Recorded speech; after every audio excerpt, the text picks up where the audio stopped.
Skaliber pravidelný obchod 13 hodín 31 minút prichádza k nástupišti 1. Stanica Kysucké Nové Mesto. Osobný vlak linky S2 železničnej spoločnosti Slovensko zo smeru na ktorý konvertuje smer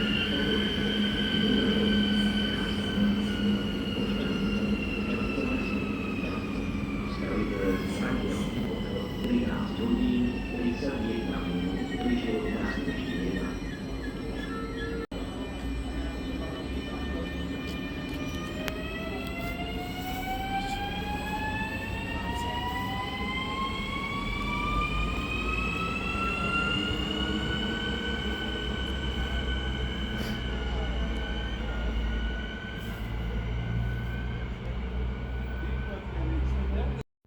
Nezabudnite na like a odber, lebo sa blížime k 150 odberateľom a ja to strašne chcem. A ak do konca dnešného dňa dáme 150, tak urobím nejaký špeciál.